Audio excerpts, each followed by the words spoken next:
Hello, everyone. Welcome. Thank you all for being here. So, as we are looking around the world right now at this moment, California is experiencing the Hurricane Hillary. We have fires that are burning in Washington State, in Northern Canada and British Columbia, in Spain. We have temperature anomalies and climate change anomalies are happening everywhere. And what I want to bring to your attention today is the fact that the elemental energies are rebalancing themselves. I have done a small presentation this morning, and I intend to do a full class, a full 3 months class on the spiritual hierarchy. But today I want to focus a little bit about the elemental spirits and how they work. Because going forward, if we're doing any kind of service work, we're going to have to learn how to communicate with them and communicate with the planet, with Gaia, as a way to allow us to have to intercede when we need to intercede. We know, okay, let me start at the beginning. I'm going to use a construction analogy. If God is the client wanting to create a populated universe, the Elohims are the architects and the engineers, creating blueprints, figuring out on paper, on patterns, how things are going to get created.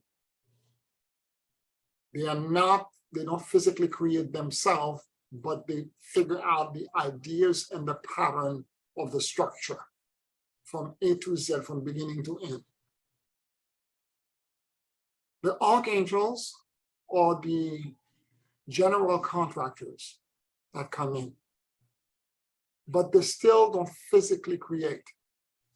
They bring under them subcontractors, what we would call carpenters, which is one trade, electricians, excavators, landscape designers, etc., electricians, etc., plumbers, to create, to move the process down. And the Devas, or the actual entities or workers that build everything. Now, the Devas also have specialties. There are those who are the plumbers, the architects, engineers. I'm using the analogy as a way to help us understand. So the Devas are like all earth angels. They are part of the angelic realm, but they have specific tasks that relate to to physically manifest things on earth. And there are different class of Devas. You have master Devas. Before we get to the Devas are receiving their instruction from an earth angel, an earth Elohim. Okay, and then beyond that, the master Deva receive the instruction, like the foreman for the construction workers. And then there would be a general Devas, and there would be a sub-Deva. And then the rest would be the regular crews, like all of the other workers that help put the sheetrock, that help put the carpentry, the plumbing, etc. It's the rest of the crews. I want to create for you a picture with something that you may know as a way to help you understand how things are manifested or created on earth. So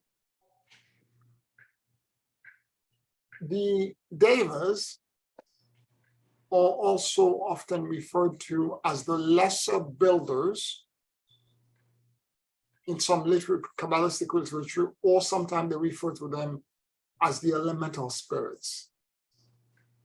They are the 4 elements: earth, fire, water, air, or known self, undime, the self or the fire, and salamanders.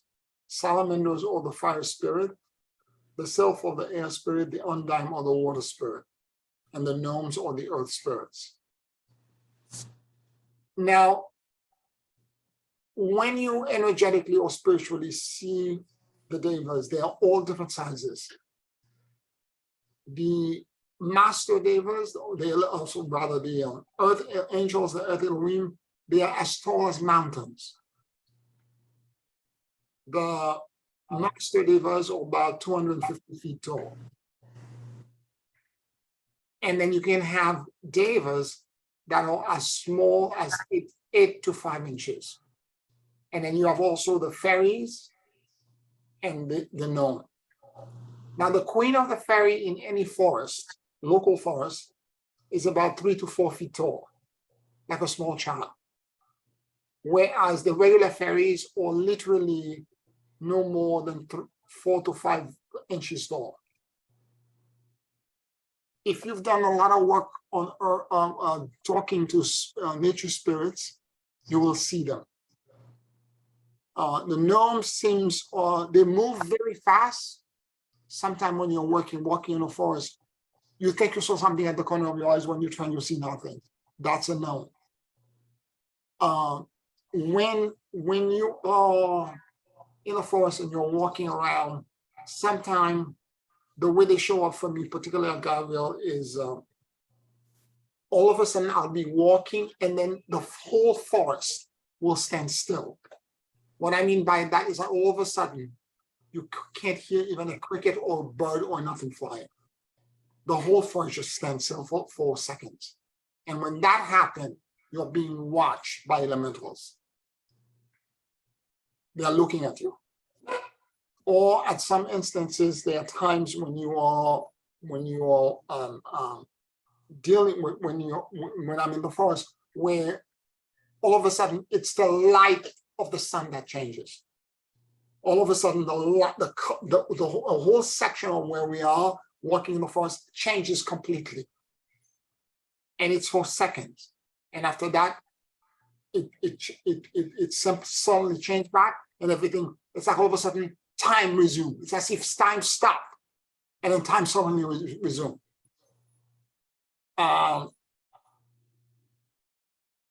The way I communicate, before I get into this, let's talk a little bit more about the devas.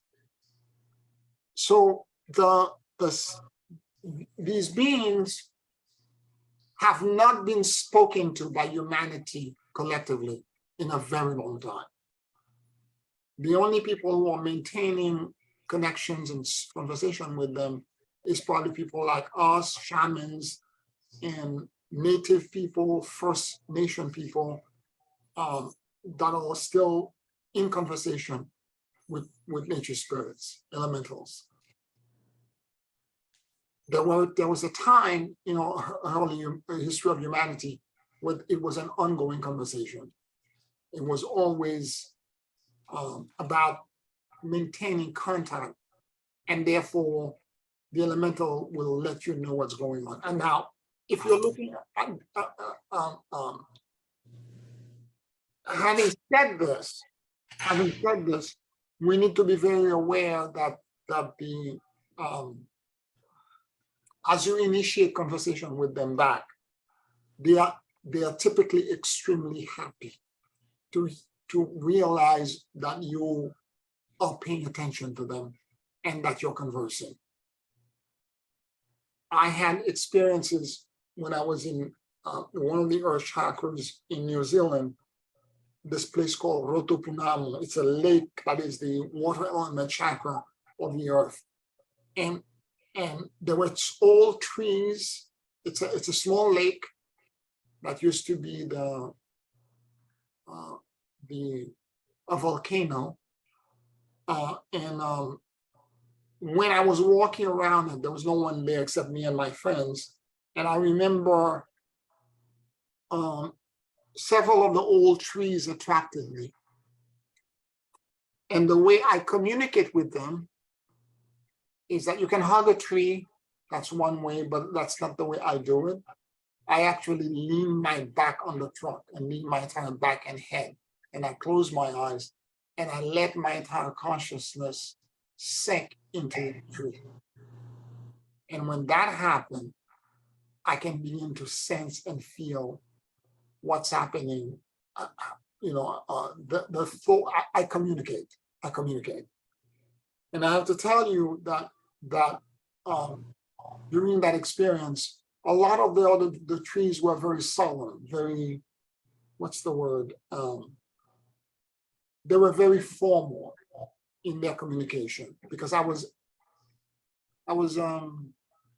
they didn't know me, because you have to understand they're sentient form of existence.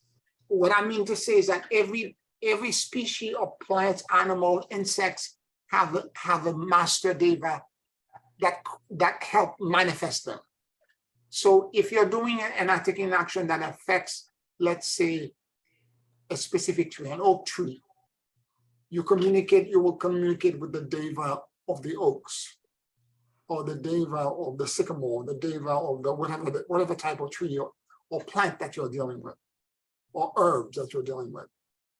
So I lean on this one tree, and within literally less than, I would say about 6 seconds, I heard in my head very loud somebody singing, "Love is in the air." I started laughing because this tree was very cheeky and extremely loving. And it was a surprise to me. And I started laughing. My friend said, "Well, why are you laughing?" I'm like, the tree is singing to me. I can hear the tree sing to me. Again, it's a question of respect, because these forces, okay, here's the thing with all of the devas. And there's a point or reason why I'm and you will understand that in a second, I'm talking about this. You need to be in your heart, because the way and the reason the rest of humanity is disconnected is that we don't exist in our heart anymore.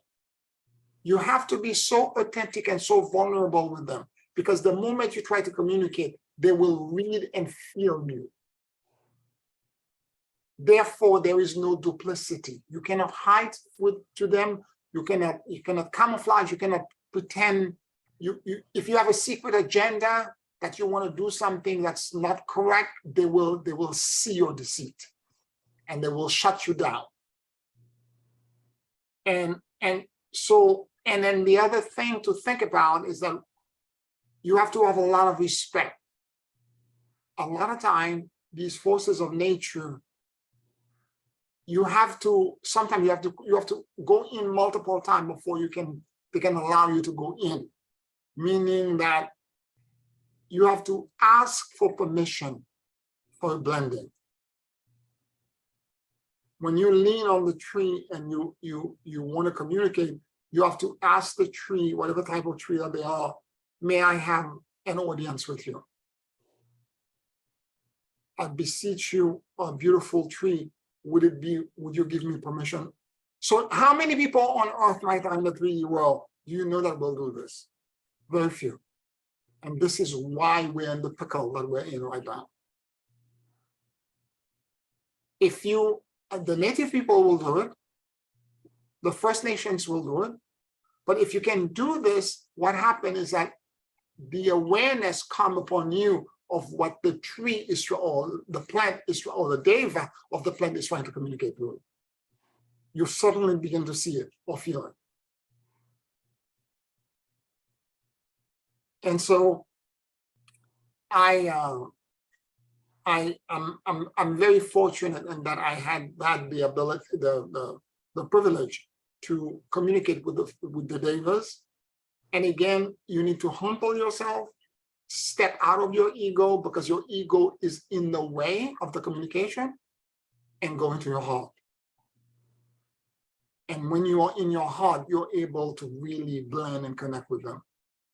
It could be a plant that's in a pot. It could be a giant tree, an oak tree, like the trees we're trying to communicate with in New Zealand. They were something between 600 to 800 years old. And they had full voice. The forest that I walked in, another phenomenon that happened to me often when I'm walking in forest, all of a sudden, all the top of the tree branch start to crackle together, like it ripples all the way out through the forest. It's their way of trying to talk to us or talk to me.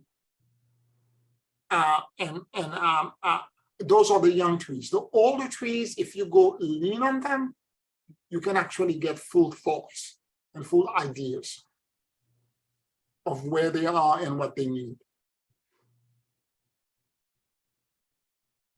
So Can I ask a question, please? Yes. I'm sorry I'm cutting your presentation, but since you start talking, one thing pop into my head is that in our country, we have the voodoo practice. And when they say that there's a spirit in a tree, what can you elaborate on that? Deva. It's a deva. It's a deva. It's a deva that is in the tree. Yes. So in other words, in the voodoo practice, I mean, it's the elementals really, Yes. because you gotta ask permission to get the leaf to make the medicine. Yep. Everything in the voodoo practice, it's what you're talking about right here. Yeah. So I just the whole religion and the whole belief in voodoo is part of primordial culture. All primordial culture do exactly the same thing. They communicate with nature spirits, with devas. This is not new to them. It's the shamans in the Amazon do the same thing. It doesn't matter where the shaman is, whether you are in Altai in Russia, they do exactly the same thing. Yeah, because you hear stories sometimes of children that goes and live alone in the Amazon for a certain amount of time, and then they come out and they come out very, very extremely spiritual. Yes, and what I'm saying is that it's not just unique to voodoo. This is the experience you had, but in other cultures as well, as long as it's a primordial culture, a culture that was connected to the earth, this communication happens. It doesn't matter where it is on earth. It happens. Yeah. Met shaman from Altai in Russia, they communicate in exactly the same way. I've also met native shamans, authentic native shamans who also communicate in the same way. Yeah. Okay, thank you. Yeah. So a river would have a deva that actually that spiritually allows the flow and everything else to happen. Rock formation, certain crystals would have a deva. All kinds of things have everything has consciousness in it, and therefore that consciousness often, particularly for the elemental, if it's a crystal, it's a gnome spirit. If it's a river, it would be of course an undine or a water spirit. If it's a gust of wind or energy of corpus, that would be an air spirit. Plants, rock formation, all kinds of things have, everything is alive. That's the point, everything is alive. And the more we realize this, and the more we realize not only are they alive, but they communicate with each other. And if we put ourselves in the right state of consciousness, we can also communicate with them. And this is what I'm trying to explain, that this is the gift that we had as primordial men initially, and that we lost, unfortunately. Now, given all of the dramatic changes that are happening in the climate around the world, this is a skill that we should sharpen. This is something that we need to learn how to hone so that we can begin to remember how to communicate with the elementals and the nature spirits. Now, I've had multiple instances in which some incredible things have happened to me. I remember there is a plant upstate, a Guyville, and it's everywhere in all the states, because it's a highly invasive plant that was brought to the US from China and Japan. It's called Japanese knotweed, and they bought it on riverbank to kind of grow and stop erosion, because it's highly invasive, meaning the root system grows to 3 feet per week. And it was so invasive that it spread everywhere, because everywhere you plant it, it will grow. Whether it's the desert or a riverbank, it will grow. And because of this, I mean, America now in multiple states, for example, in New York, in particular in New York City, if you plant it and the municipality finds out, they will fine you. Because you will plant it, you will never be able to get rid of it after that. It's highly invasive. Anyway, they call it upstate Catskill bamboo because it's everywhere. It's a bamboo kind of plant.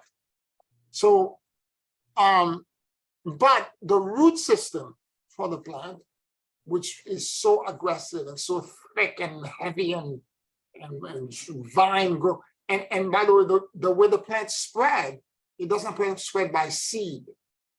It's spread by roots. So it started initially when in the house at Guyville, the property is on both sides of the road, on the opposite side of the road. It spread under the road on the opposite side. And it started spreading everywhere. And anyway, the long and the short of it, we found out that the root system is actually good to, if you drink the tea from the root, it helps you fight cancer. And I remember somebody was ill, and so I went up in the house and I prayed to the Deva indoor first, to the Deva of the tree. And I asked for forgiveness first. Please forgive me. I love you, and I let go.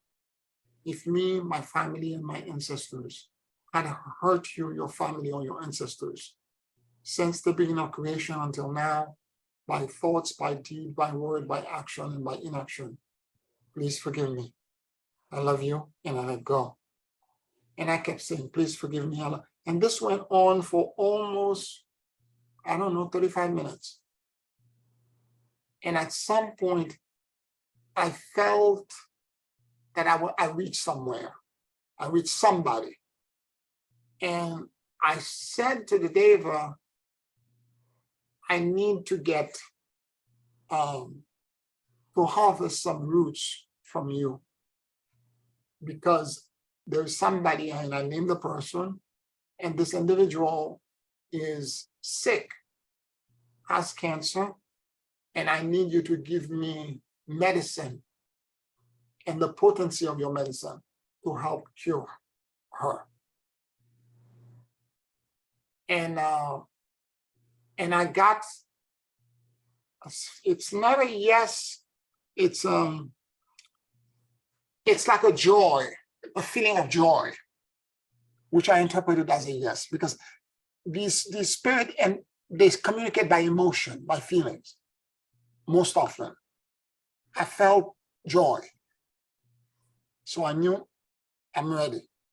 Now, the root system of these plants are so hard to harvest that typically I have a tree pruner to cut them in pieces, but I go also with a pick. So I went to the garage, I got all these things, and then I begin to think to myself, which direction around the house I should go. And then the wind began to blow in one direction. I'm like, okay, this is where I'm supposed to go. I walked into the, because the whole bush, the whole tree is taller than me. They are big. And I began to walk in that direction. It's very lush green. I walked in that direction, and I knew as I looked, my eye fell into one tree. I knew that's where I was supposed to harvest. And I took the pick, and I 1, 2, 3, 4, 5, and I grabbed something. I began to shake it and pulled it. I am not kidding you. What usually takes something like, sometime hours, easily an hour and a half to 2 hours to be able to pull out, because it's so invasive. When you try to pull one main branch out, there are multiple tributary branches that are holding the root system back.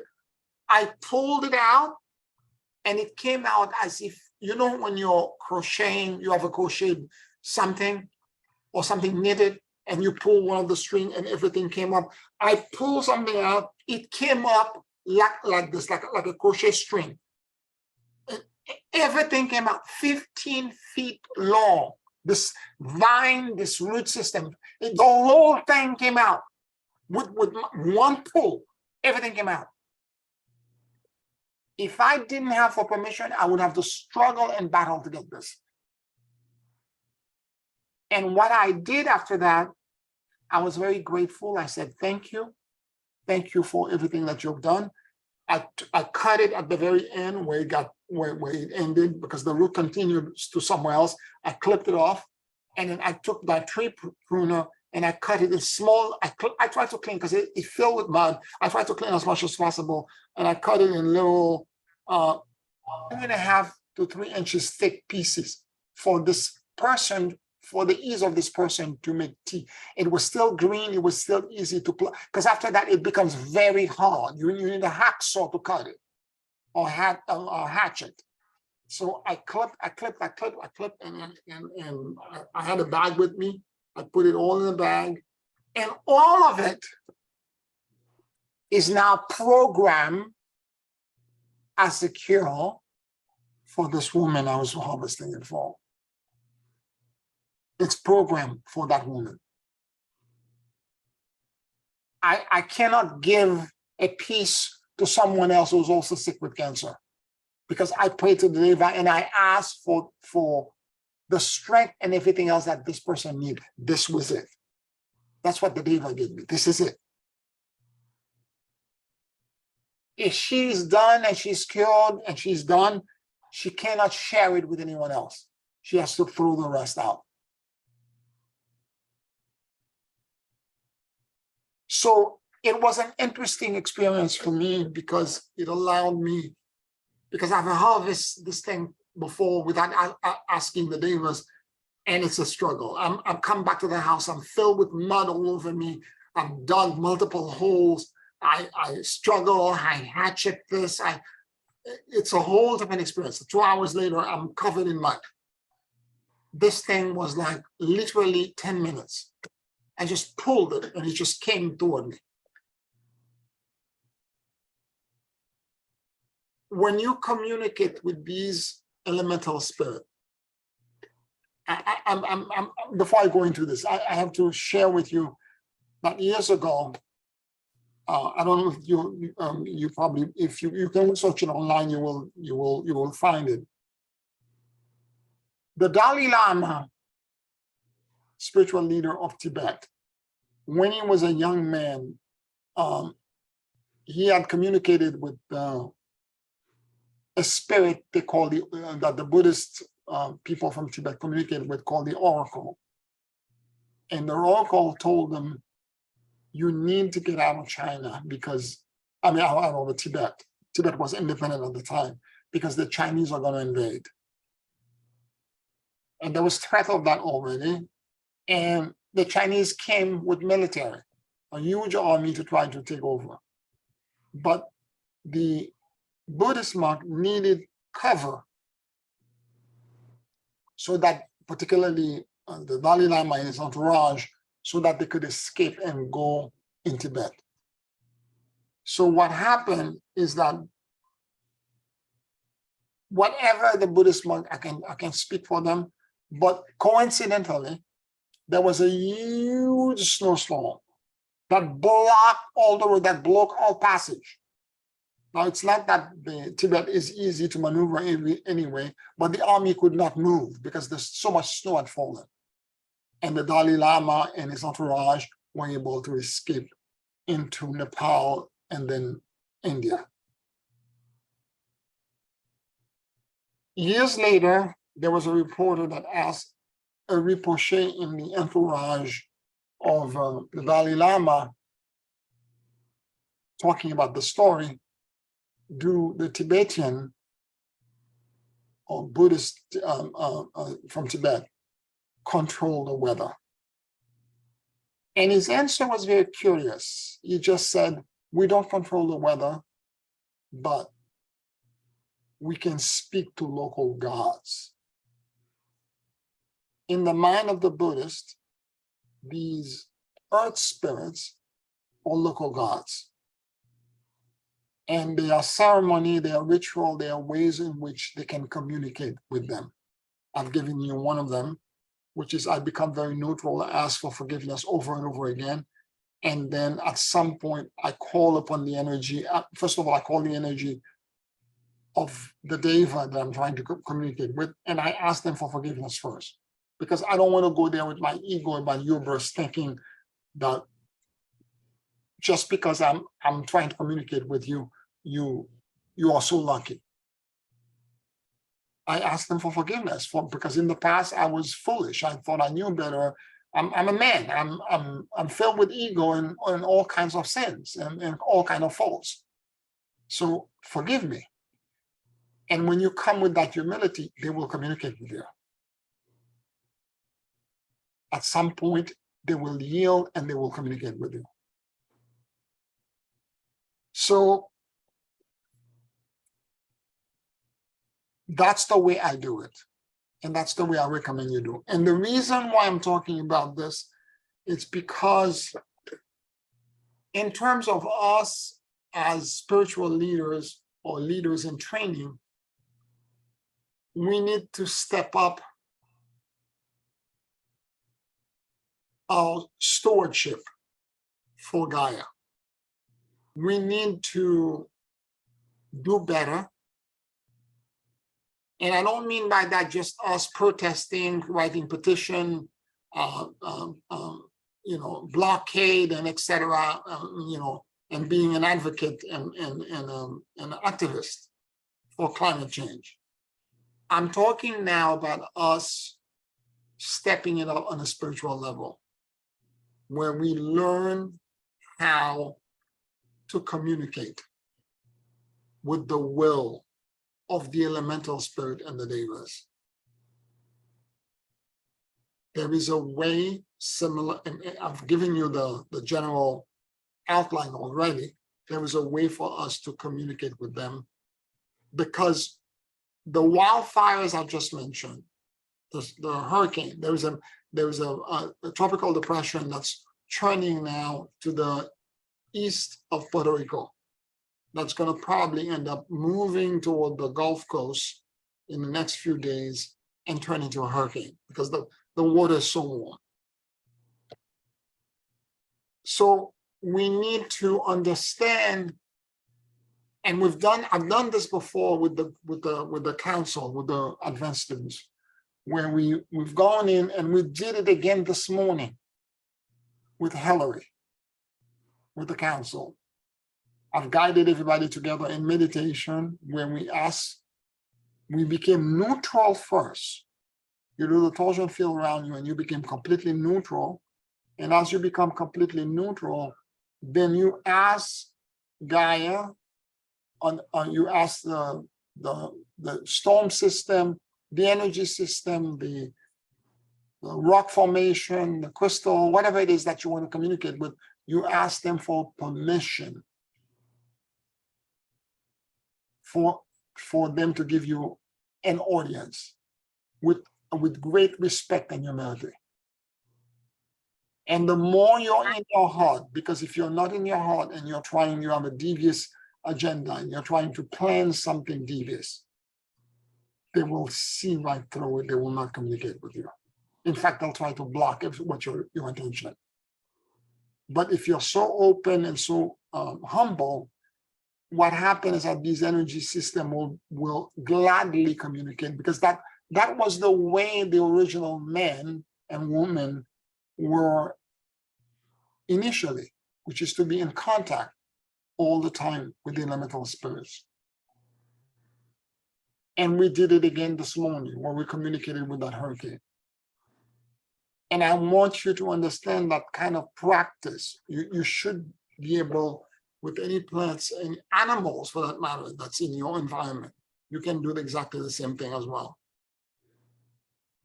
And you will understand their feelings, their emotion, and you will know things about them. Because these feelings and emotion will just pop in your head. They will just pop out of nowhere. And when that happens, you know you have your answer and you know what you're supposed to do.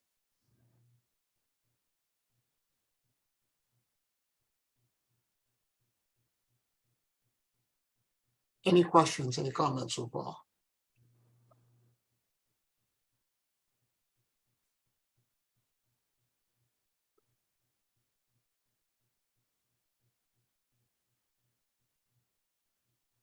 Just to let you know, Pierre, there's a just before the class, there was the news saying that there is a fire that just broke out in Washington. Yes. Oh, Yeah. you saw that I'm in aware. yeah, okay. In Washington State, yes, I'm aware about it, yes. Washington, yeah, and there was I think there was an earthquake in California also. I know. I was talking to Marilyn when it happened. Oh, okay, It all happened. right, It happened 16 miles from Los Angeles, from where she is. yeah, okay, thank you. Yes. So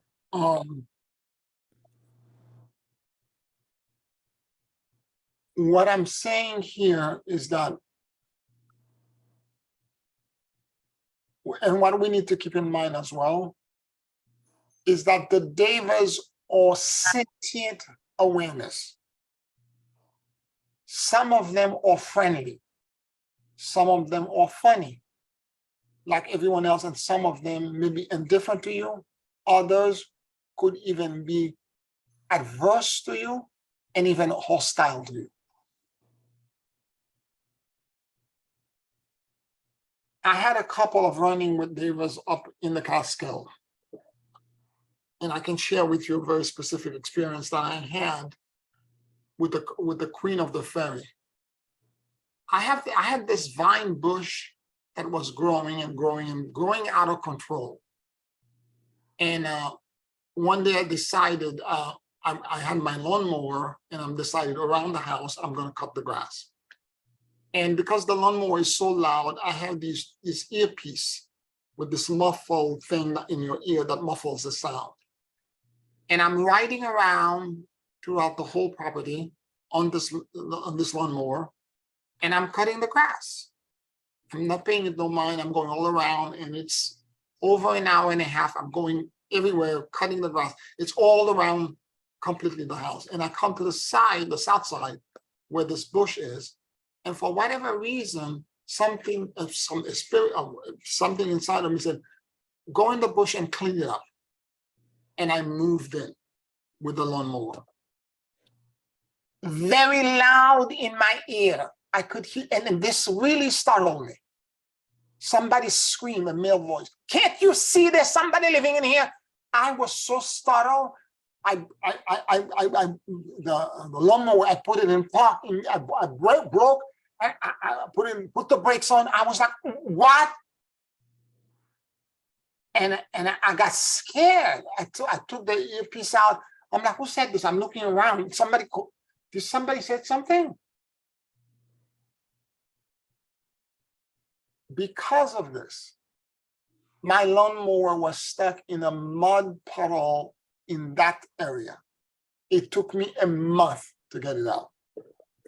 And I got it out because I groveled and I asked I didn't realize, I knew something about it was unusual, but I did not communicate before I did this.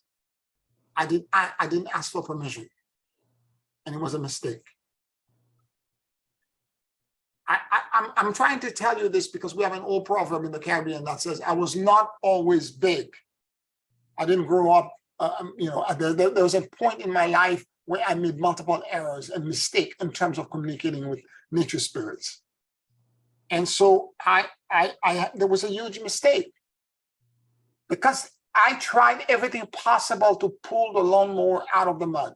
Next weekend, I got a chain from Home Depot. I brought my car, my truck. I tried to pull it out. I asked a friend.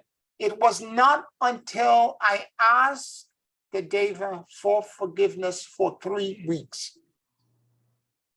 And I realized that in the bush, the queen of the fairy was in there. I asked her for forgiveness over and over and over again, that she finally allowed me to get the lawnmower out. And now when I go to that bush, if I need to do anything to it, I talked to her first and I said to her, I need to give you a haircut. I need to trim it because it's out of control. I'm not taking it out. I'm just giving it a trim, a haircut.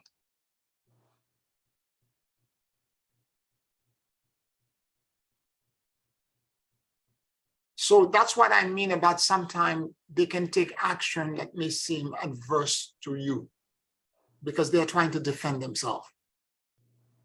I didn't know. I was not paying attention.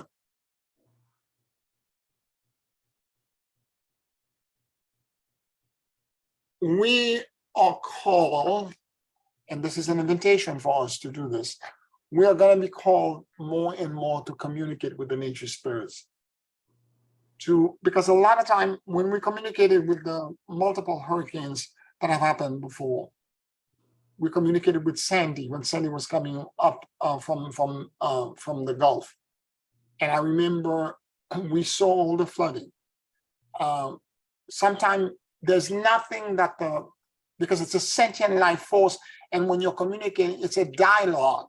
You're not Gandalf with a magic wand in your hand. You're not trying to command them and say, you shall not pass, like you're some sort of great magician. That's ego. And particularly with the storm system, that the width of the hurricane is multiple miles, multiple statewide. To think that you have the power to command it is completely ridiculous. You don't have that kind of power.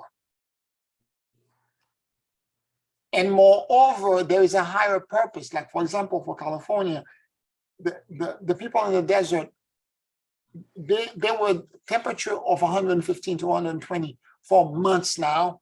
They need the rain. They need this Gaia is trying to rebalance things now. It's needed. Plus, once the ground gets that wet, it will also stop any future fire to get started. Because if it's drought condition, everything is arid and there's no water, then any little sparks will start a fire. So what may look bad and terrifying is often God working in mysterious ways, or goddess or Deva working in mysterious ways. So the communication, this is why you communicate, because when you communicate, you have information. You learn things. Like when we communicated this morning, the storm was extremely gentle. Hillary was there was such kindness and such softness in it. It needed to do something. And more to the point, I learned something I didn't know before. And which is that the storm, Hillary and all the other hurricane and fires, they are talking to each other. All the elementals are communicating with each other.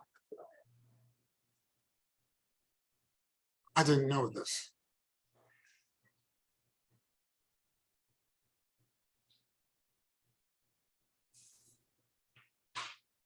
And why the Buddhists said that they talk to local gods. So and I remember I was not present, but somebody told me the story that was there. That there was a drought with the Lakota people, and this person is white and was not supposed to be there, but somehow one of the chief brought him to that ceremony. It was for what they call what the Native American Lakota people call the bundle. It's a peace pipe, the white buffalo peace pipe that is a 19th generation peace pipe. And Chief Overall Looking Horse is the person who is now the custodian and the guardian of that peace pipe. And yet they did a ceremony to bring rain in the area. There was a huge drought. And he said, Pierre, they took the peace pipe out because it was being held indoor. When they brought it out and they were dancing with it and they brought it out, they did a ceremony. He said, Pierre, all of a sudden out of nowhere, thunder, lightning, even hail. He said, everything got lifted off, wind gusts. He said, I've never seen anything like this. It was bone dry before.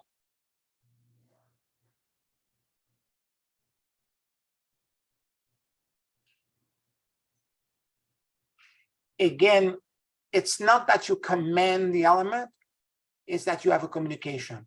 What you do is what I'm asking all you to do is that if there is a drought or something else like that, you talk to the undying elemental, the Devas, and ask them and tell them that there is a drought. People are dying, the animals are dying, the crops are dying. Is there a way that something can be done to alleviate and create a change? And you let them do whatever it is that they want to do. You don't have the power to change it like you snap your finger and it's changed. You communicate. You have a conversation. Because you and I don't have the inner intelligence. Even if we have the power, we don't have the wisdom to administer that power. Because we would do what we've done with the whole planet. We would mess it up. We would F it up.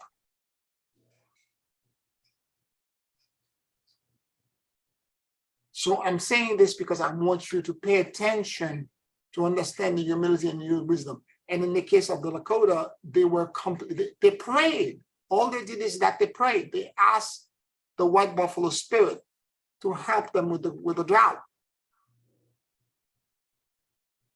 And I remember this person is what he said, Pierre, I've never seen anything like this. Lightning, wind gusts, everything got picked up. Tent, everything got beginning to be lifted up.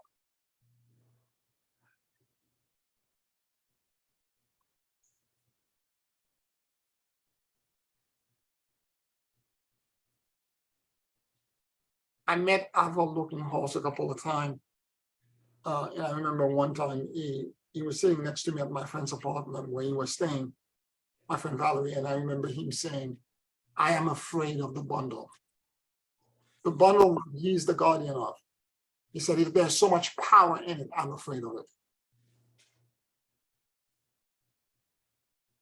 It's a sacred object that's now he's the 19th generation keeper of.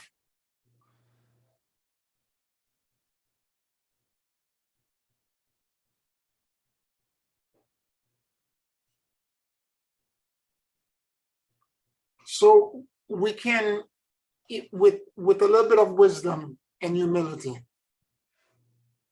because if you go to these Devas and you present, you just say, I don't have the wisdom to administer this. I don't know if it's appropriate or not, but this is what's going on. Is there anything that you can do? And you because they have higher wisdom. They're the local god. They will know if they can or cannot do something. You don't go there with the hubris telling them, I want it with a polka dot. It has to be blue and white. I want this. You don't go there with this kind of is kind of like ego. You present them with the fact and the emotional impact that this particular climate event is having on you and the people around you, and you're concerned. They will scan your heart, they will know the truth. And then you ask them, is there anything that you can do? And then they will do what they need to do.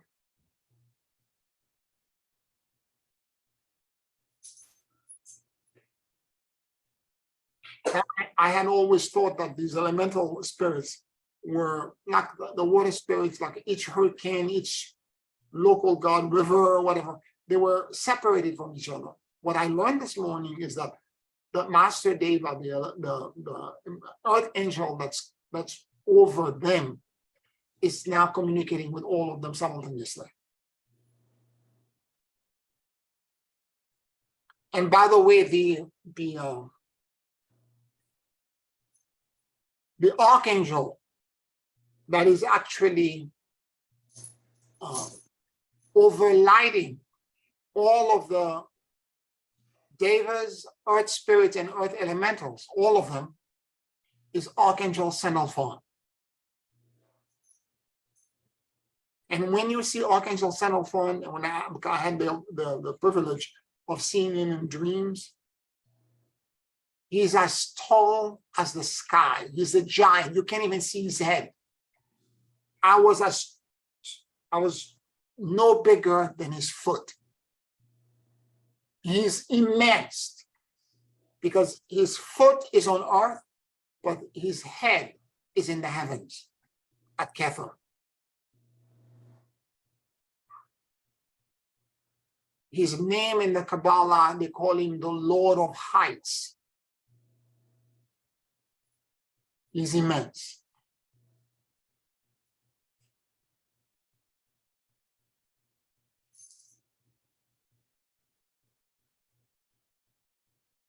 If you're lucky and you're intuitive enough, sometime you may get a glimpse at him.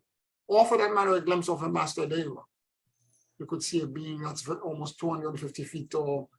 You know, when we were at Niagara Falls, on one of the earth, or local chakra 15 of the earth, during the ceremony to reopen the chakra, a few of us, when we went on the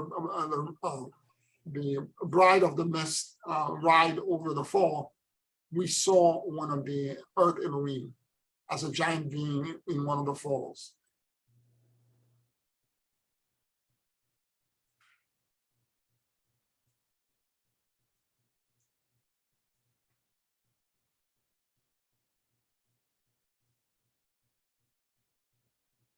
Any questions, any comments that you may have, any experiences with the Devas you want to share with the group?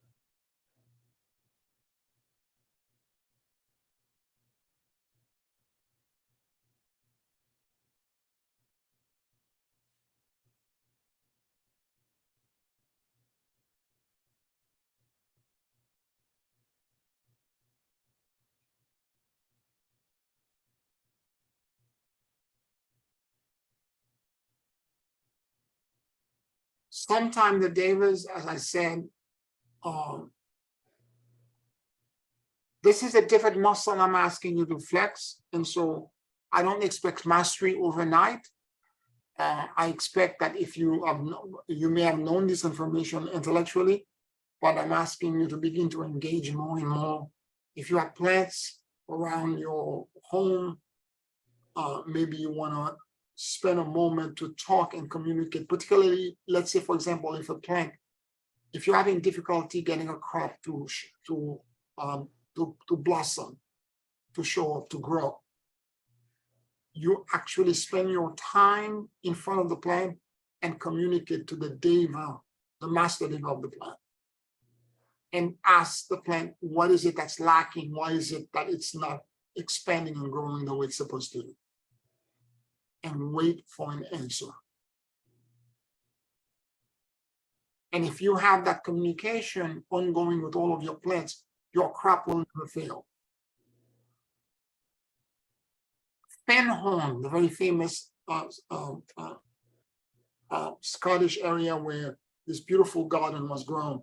The 5 people who initially, this is an area that was very sandy and not suited for agriculture, but they created this lush garden where they had, strawberries that were so big they were the size of giant tomatoes. They grew like zucchinis that were the size of my forearm.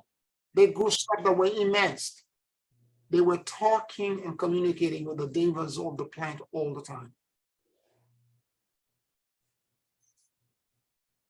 They knew if there was insects, there was something that was bothering them, then the plant will communicate and tell them, the problem is this. This is what's going on. I need less sun, more water. I need this. And everything grew and grew and grew and grew. And the bounty that they received from the garden was unbelievable.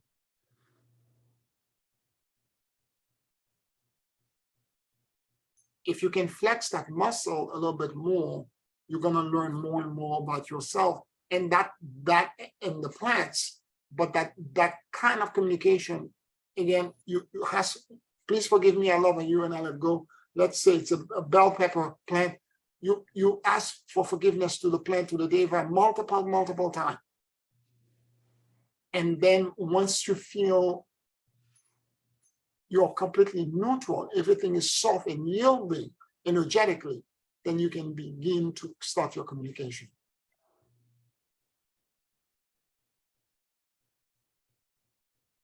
And not only that, but when you get your bounty, when you get your harvest, it's going to taste so delicious, because it's not just now about nutrient, but it's about the devas that behind the nutrient.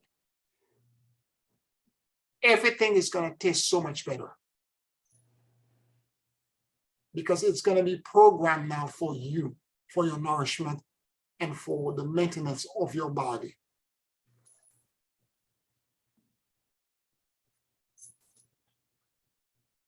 I know some of you here are gardeners. I'm asking you to step it up, to take it up a notch and a different level. Now that skill will translate in us doing bigger things. We have until 2030 and beyond to help shepherd humanity into the new earth. We're going to have to, like we did this morning with the council, communicate with these various atmospheric and climate change things to help figure out a way to create safe passage.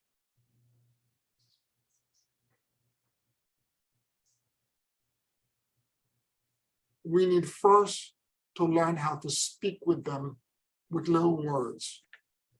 Yes, no, maybe, you're right. Simple things, simple little comment, like you're trying to communicate with a child or with an animal.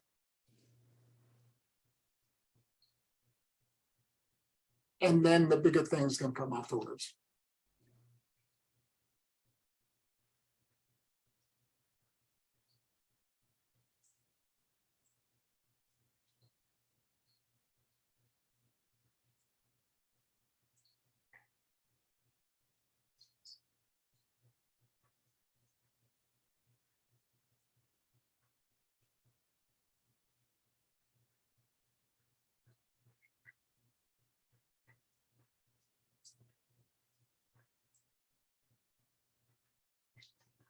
All right, any questions, any comments?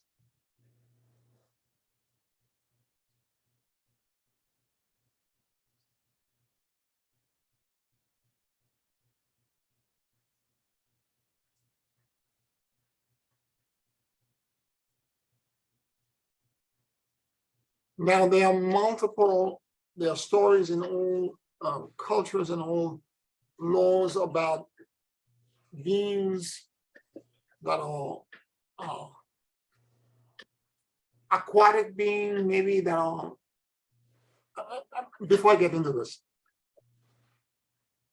the elemental spirit that's the most fickle and probably most difficult to communicate with are the salamanders or the fire spirits, the fire elementals. You need to say a lot of Ho'oponopono and be very, what's the word?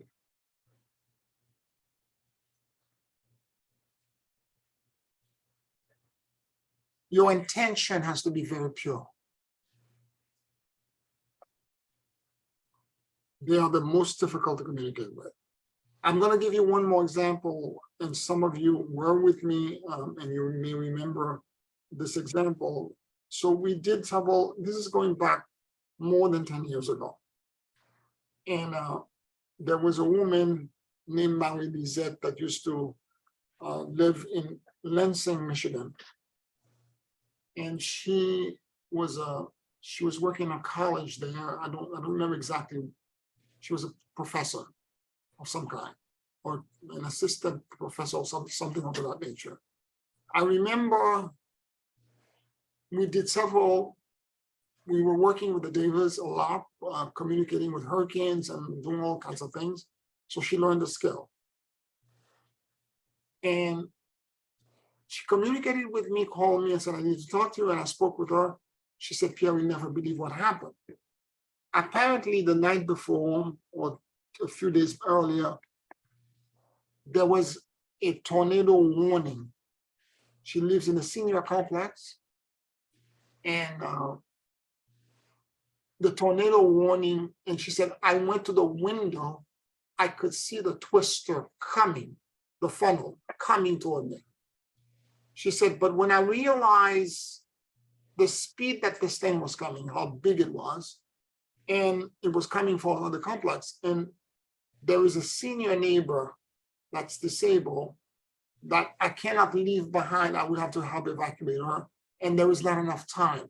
It's going to take me 10 to 15 minutes to get her out of the building.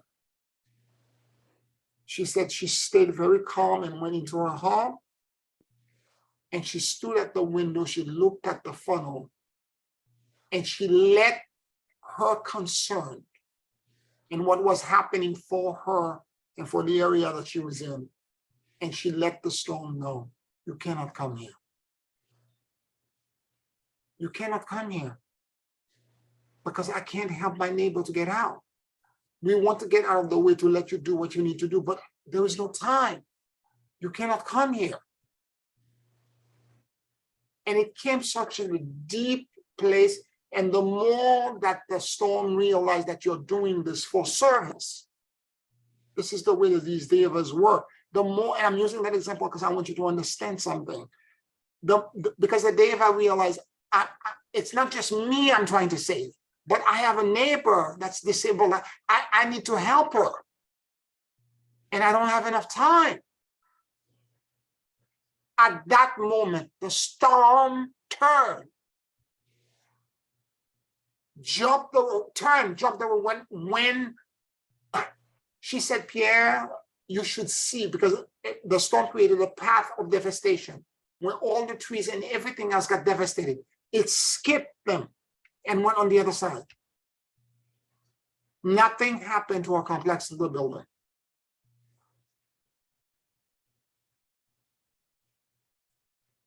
This is not me that did this. I just want you to know. It's one of my students.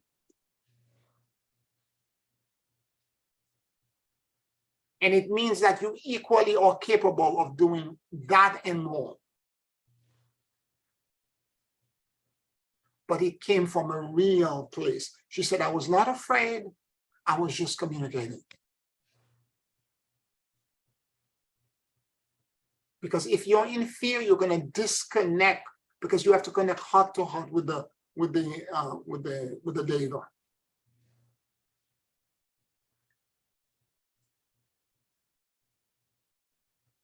She also shared with me, she said, in the next few days, every time I went out of the complex, the trees all around me were thanking me because all of the other trees were uprooted on the path of the storm, and all the trees in the vicinity of the complex that she lived in were thanking her because they recognized it was through her intervention that they are still rooted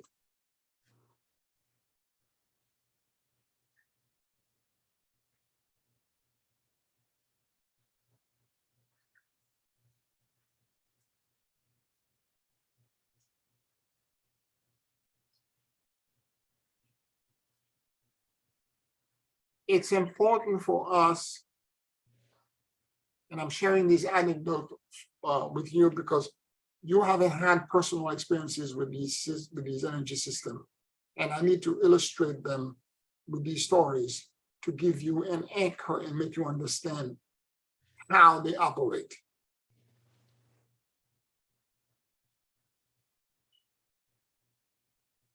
The more sincere, the more vulnerable, and the more honest you are, the more that, according to the Buddhist, the local God will answer to you.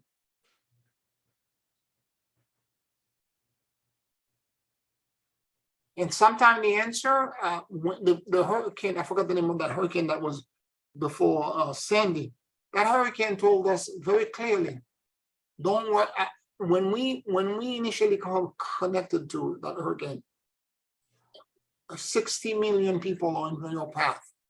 Are you aware of this? Please do whatever it is that you need to do, but be aware of property and individual life. And all of us that were, I don't know, maybe because people were on the phone and a conference call, I don't know, maybe 18, 19 people were on the call. All of us got similar, not the exact same wording, but similar message. Oh, there are people on our path. That storm system did not see anyone. Because we're in fear, they don't see us. And then when we continued the conversation, is there anything that you can do? It was clear. The next thing was, okay, we'll adjust, we'll go slightly east. You're gonna be okay. So the day that hurricane showed up in New York, I remember the eye of the hurricane went over New York City. I remember that day so clearly. We were so prepared. They had shut down all the subway, all the front stores, all of them in Manhattan, my neighborhood had plywood over them. What happened when the eye passed is something that was quite extraordinary.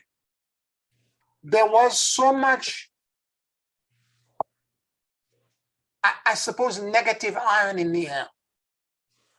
I felt that that storm was vacuuming fears and all kinds of things that were negative away from the earth, the New York City grid. The energy was so powerful that I couldn't stay in my house anymore. It was euphoric. Even though the eye is coming, blah, blah, blah, I walked outside of the street, and as I walked out on 7th Avenue, I walked all the way to 14th Street, and I was not alone. Everyone was in the street. Family with their babies in carriages. I went all the way down to 14th Street. The energy was so powerful, I felt like I was upstate in the Catskills. And I was meditating in the forest. I could have sat on the corner of 14th Street and 7th Avenue and do a meditation right there. Because they had blocked, there was no car, there's no traffic. Everything was blocked. There was a stillness. An incredible, like magic stillness.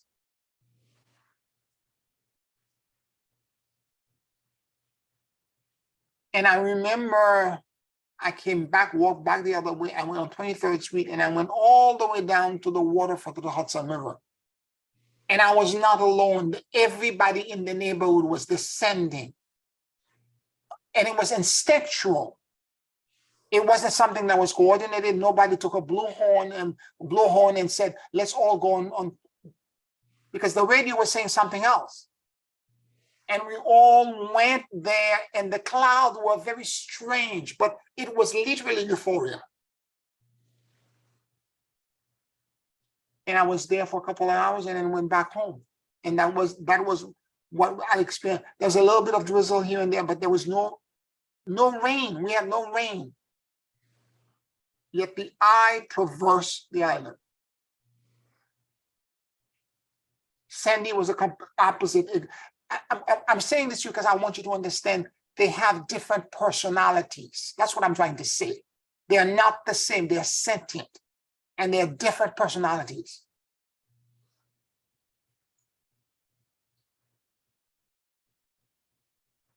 Sandy was a gigantic water event. Subways flooded. Everything was flooded.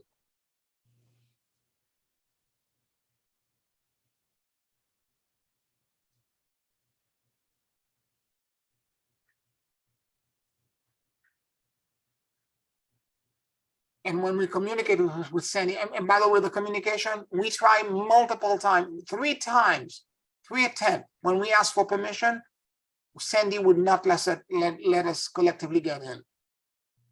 We asked a second time, a third time. It's by the third time that we begin to feel yield that we could go actually in.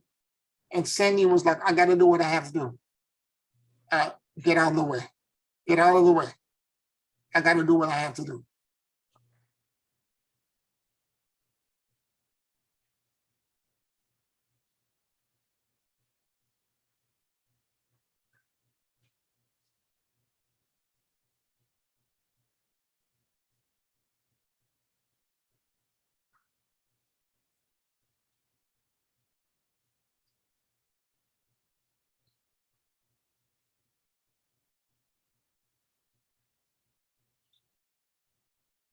Was it Hurricane Ivan that was before Sandy?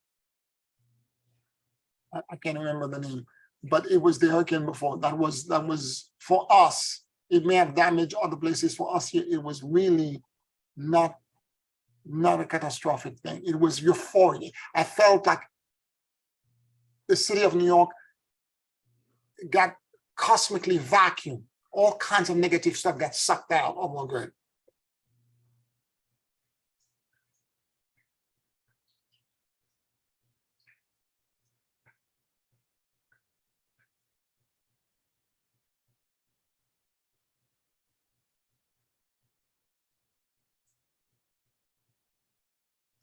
Any questions, any comments?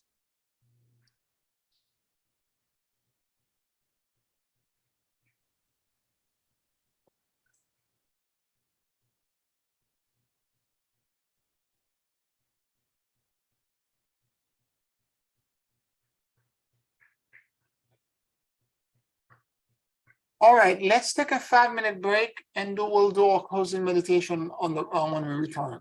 5 minutes.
Take a very deep and slow breath.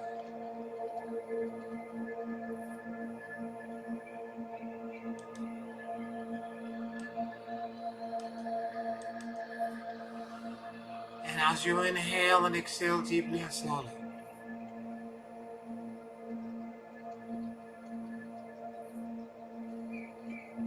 allow the universal life force that permeates everything to enter into your lungs.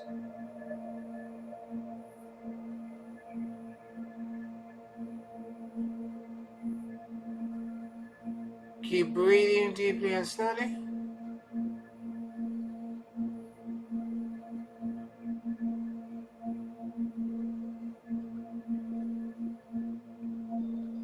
And let your soul and your awareness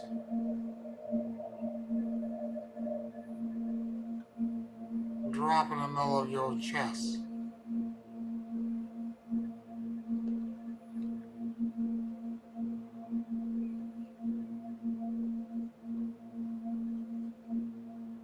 Please forgive me. I love you. And I let go.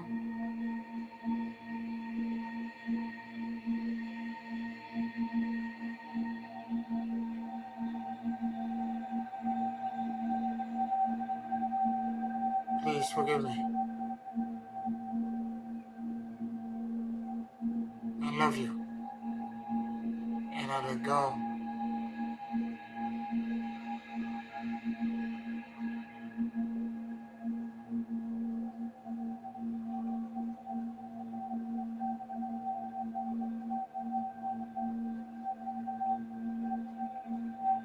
Let your mind and your heart sync with each other.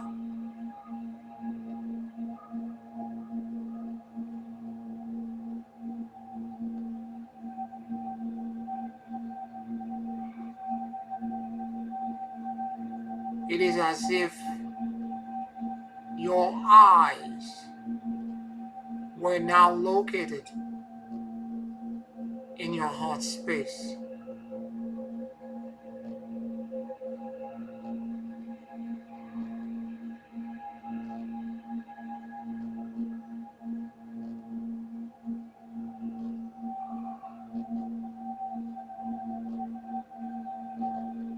Keep breathing deeply and slowly.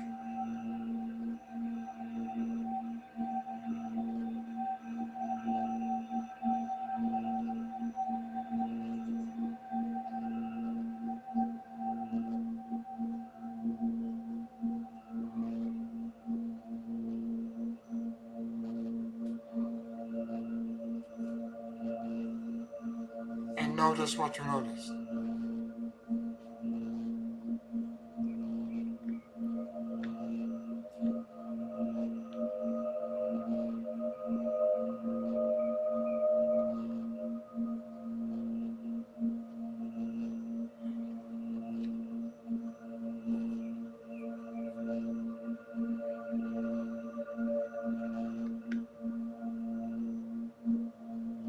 What kinds of information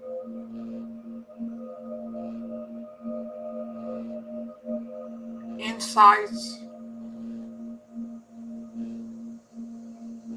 and breakthroughs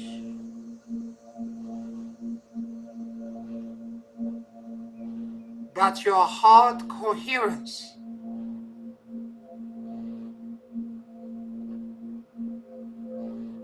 is trying to communicate to you.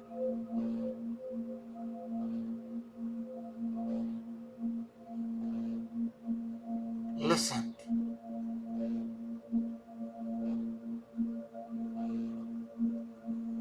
As if the more than 50 trillion cells in your body had ears.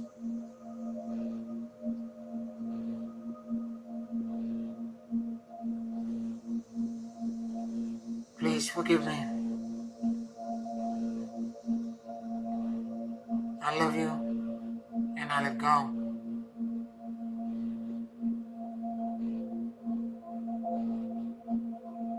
forgive me. I love you. And I let go. I ask forgiveness to all of the elemental spirits, the known, the self, the undying, the salamanders, all of the master devas, general devas, sub devas. Please forgive me. I love you. And I let go.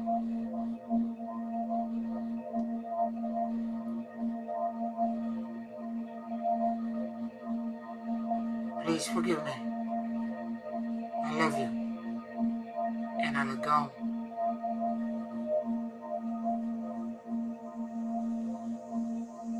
Please forgive me. I love you. And I let go. I ask for forgiveness to all of the earth Elohims,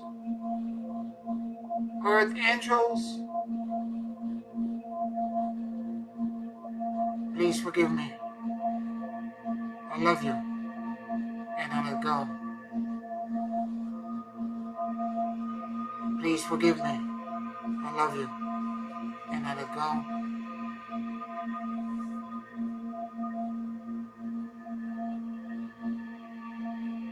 I ask for forgiveness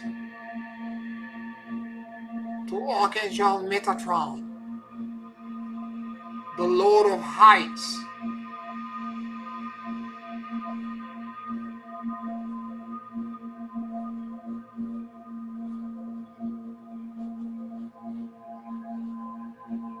Please forgive me.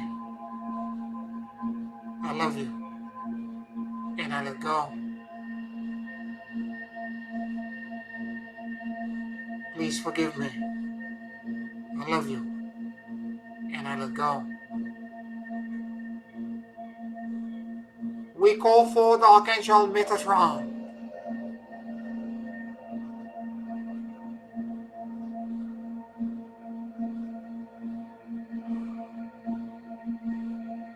and we ask that you guide our footstep into finding safe passage,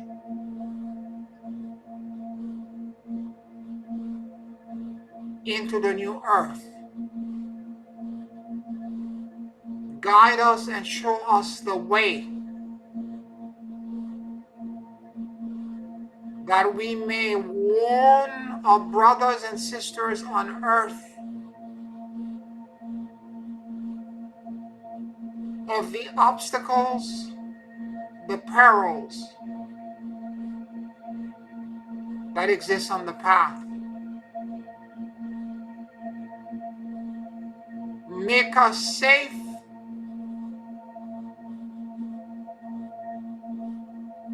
so that we can provide safety for others.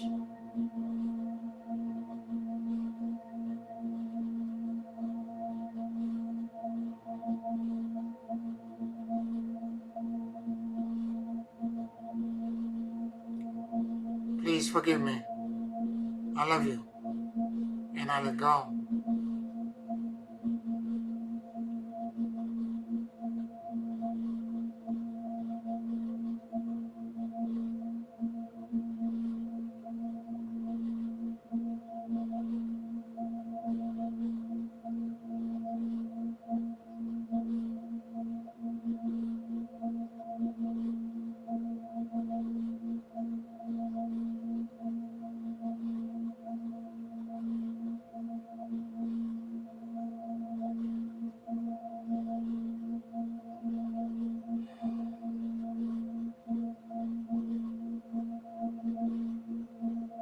O great mighty one,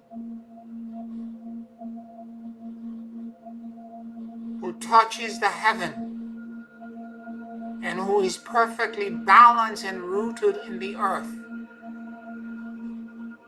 guide us in finding the same balance and anchor. Help us stand in spiritual rectitude and verticality.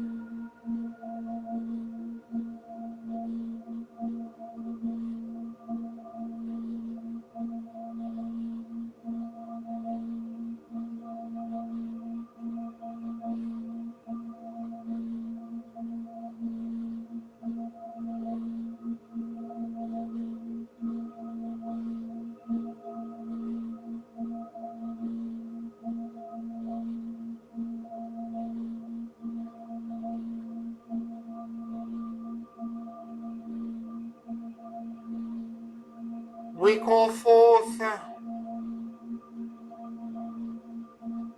the elemental spirits, the lesser builders, the Devas of the gnomes, the Deva of the salamanders, the Deva of the Undine, the Deva of the Sylph.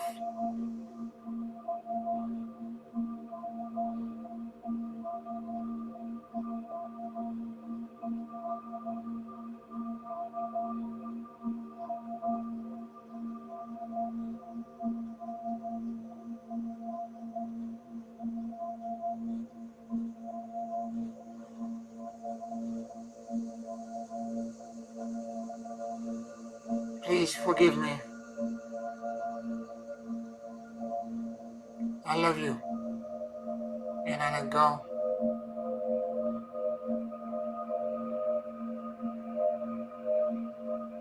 Please forgive me. I love you. And I let go.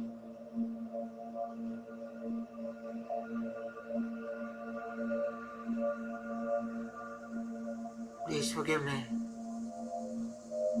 I love you. And I let go.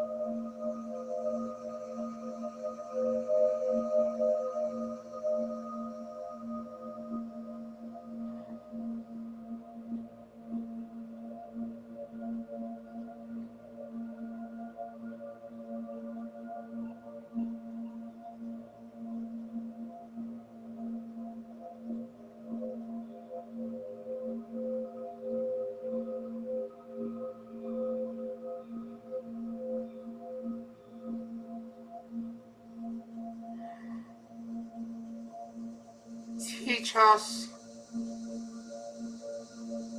how to listen to your songs. Teach us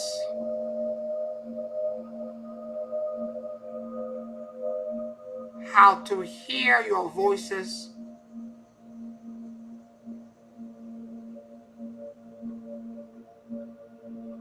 Teach us how to yield and communicate better with you.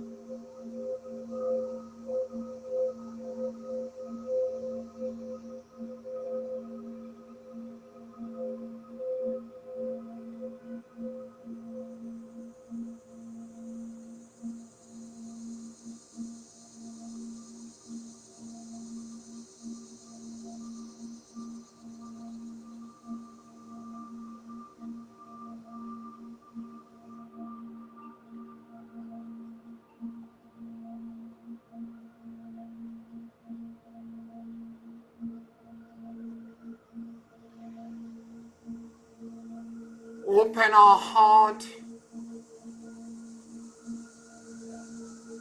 and let our heart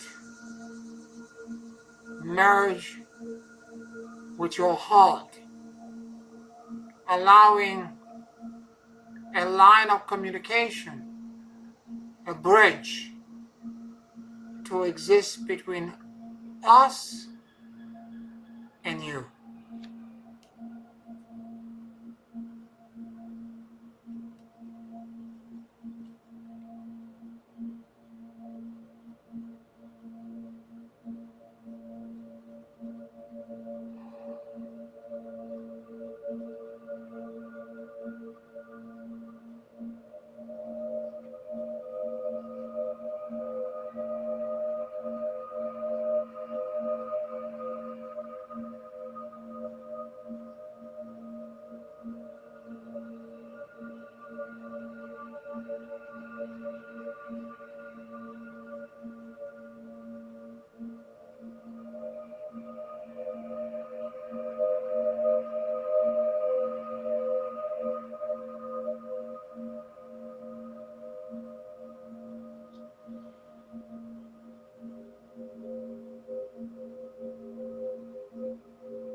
May all the sub-devas and general devas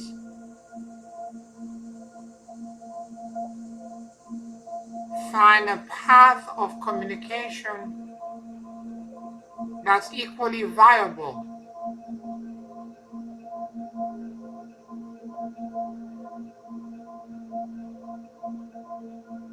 to dialogue with us.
May my heart and the heart of all of the elemental spirits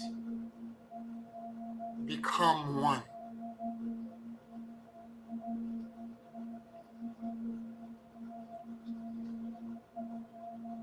May the primordial communication that existed long ago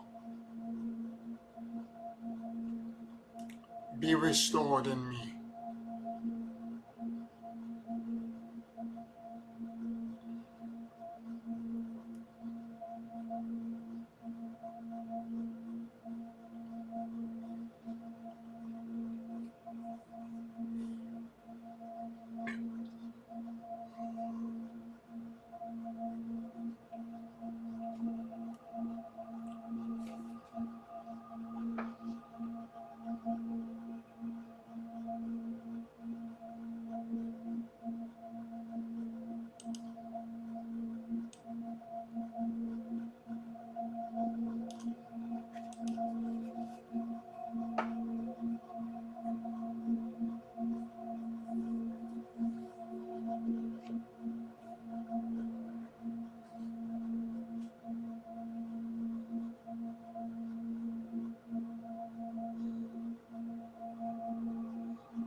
May this bridge and this connection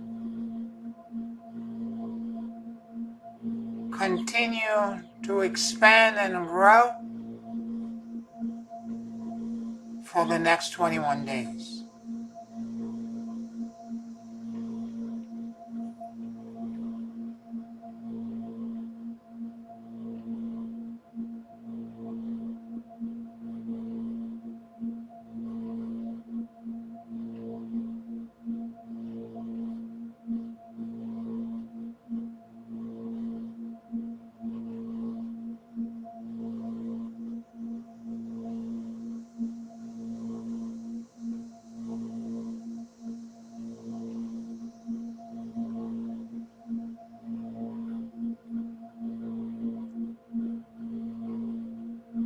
Hosanna into the highest.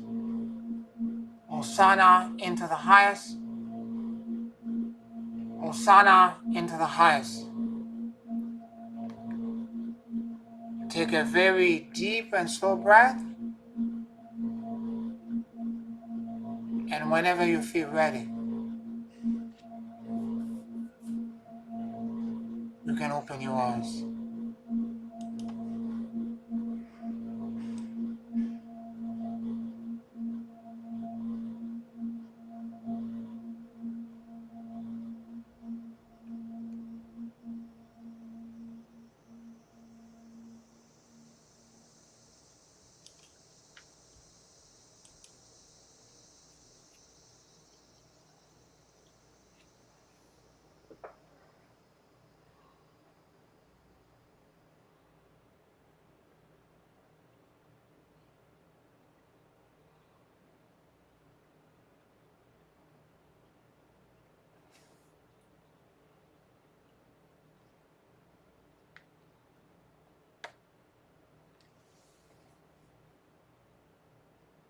How you all feeling?